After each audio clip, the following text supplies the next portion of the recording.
Welcome back to Efficio's Transforming Public Procurement Microcast series. As we move closer to go live of the new Procurement Act next month, we're here to help you better understand key aspects of the new legislation. One of the major changes in the new Act are the simplified routes to market, a move that's illustrated by the introduction of the competitive flexible procedure, folding all but the open procedure into a single customizable process for authorities to design in a fashion to best suit the needs of an individual procurement exercise. Towards the end of last month, the Government Commercial Function published another useful item of guidance, namely a competitive flexible procurement template. I'm joined today by Charles Holland, a senior manager in our public sector practice here at Efficio, who's going to talk through a few elements of this latest guidance. Yeah. Hi, Yehui. Thanks for having me on this episode. Yes, GCF published the competitive flexible procurement template late last year, along with the accompanying guidance. The template is intended to be used by commercial practitioners within contracting authorities as a starting point for drafting of supplier-facing documentation, which might feature in a competitive flexible procedure. All of that carried out under the new Act.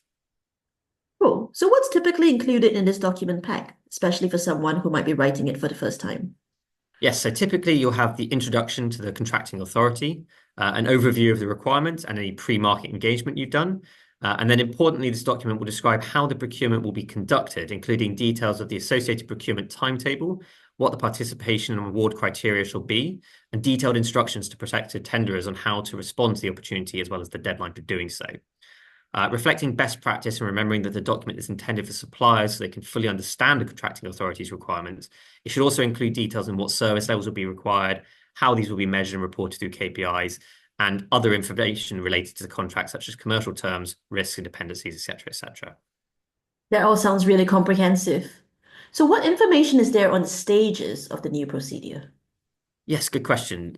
So the template's a welcome tool to help with drafting documentation supporting a number of stages which could feature in the design of a competitive flexible procedure. So these would include, for example, an invitation to tender, where the procedure involves a single round of tendering without prior negotiation, an invitation to participate. So this stage could be used when conditions of participation are set, and that was actually covered in a previous Microcast episode. An invitation to submit initial tenders, so something that might form the first stage of your process, an invitation to negotiate, which of course is a particular feature of this Act, and in addition, invitation to submit final tenders, so similarly designed to the best and final offer or final tender submission that you get under the current regs. Quite a few things. Would you have to go through all of those stages? No, of course, you don't necessarily need to deploy all of the above in each procurement, as the core objective of the competitive flexible procedure is to enable authorities to have flexibility in design, and that enables them to build their tender in a way that drives the optimum commercial outcome. Also, using the template guidance means a common approach is followed and an excess administrative burden upon authorities themselves, but also especially suppliers, shall hopefully be reduced. That flexibility sounds great. And given there's more flexibility to include negotiation and dialogue in those procurements, can you briefly walk us through how the stage would work practically? Of course. So this stage will commence with the contracting authority issuing a letter inviting suppliers that have successfully passed the previous stage, usually an invitation to submit initial tenders, to attend one or more dialogue or negotiation meetings. This letter should provide details of any new information made available to suppliers at this stage. It should also describe how the dialogue or negotiation will be conducted, including the location and the dates for the relevant meetings, as well as attendee arrangements. And this stage will usually conclude with a issuing of letters to all participating suppliers, confirming the closure of dialogue and/or negotiations.